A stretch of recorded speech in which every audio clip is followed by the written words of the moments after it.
আসসালামু আলাইকুম। IMEI number দিয়ে কিভাবে আপনি আপনার ফোনের লোকেশন বার করবেন অথবা আপনার সিমের লোকেশন আপনি কিভাবে বার করবেন। আপনি চাইতেছেন যে আইএমইআই নাম্বার দিয়ে দেখতে আপনার মোবাইলটা বা আপনার সিমটা এখন কোথায় আছে, তাহলে কিন্তু আপনি আমার এই ভিডিওটা শেষ পর্যন্ত দেখতে পারেন। তাহলে আপনি খুব সহজে কিন্তু জানতে পারবেন যে আসলে কি আইএমইআই নাম্বার দিয়ে লোকেশন বার করা যায় কিনা।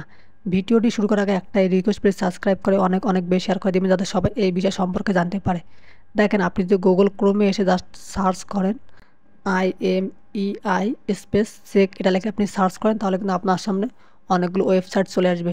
তো আপনি জাস্ট যে কোনো একটা ওয়েবসাইটের উপর ক্লিক করার পর আপনি এখানে যদি আইএমইআই নাম্বারটা দেন আপনার ফোনের, তাহলে কিন্তু আপনি লোকেশন বার করতে পারবেন। এরকম অনেকগুলো ভিডিও আপনি দেখবেন ইউটিউবে কিংবা ফেসবুকে। আসলে আপনি নিজে নিজে কখনো আইএমইআই নাম্বার দিয়ে কোনো মোবাইলের লোকেশন বার করতে পারবেন না।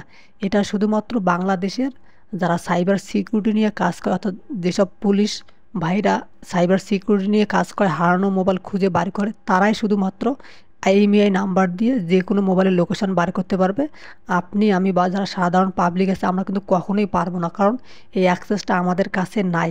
অর্থাৎ আইএমইআই নাম্বার দিয়ে লোকেশন ট্যাগ করার জন্য অবশ্যই আপনাকে আপনার যেখানে মোবাইলটা হারিয়ে গেছে বা আপনার সিমটা যেখানে হারিয়ে গেছে সেখানে আপনাকে যোগাযোগ করতে হবে, অর্থাৎ সেই থানায় আপনাকে একটা জিডি করতে হবে। সেই থানার পুলিশ বা যারা বাংলাদেশের সাইবার সিকিউরিটি নিয়ে কাজ করে, তারা কিন্তু তখন এই যে যেই ফোন আপনার হারিয়ে গেছে, যেই ফোনের মধ্যে যেই সিম ছিল, এই সিম কোম্পানির সঙ্গে যোগাযোগ করে আইএমইআই নাম্বার দিয়ে তখন লোকেশন বার করে সেখান থেকে ফোনটাকে উদ্ধার করবে এবং তখন আপনাকে ফোনটা দিবে। তাছাড়া আপনি নিজেই কখনো আইএমইআই নাম্বার দিয়ে লোকেশন দেখতে পারবেন না বা ট্র্যাক করতে পারবেন না। আশা করি বুঝতে পারছেন। যদি ভিডিওটি ভালো লেগে থাকে তাহলে প্লিজ সাবস্ক্রাইব করে শেয়ার করে দেবেন। ধন্যবাদ সবাইকে।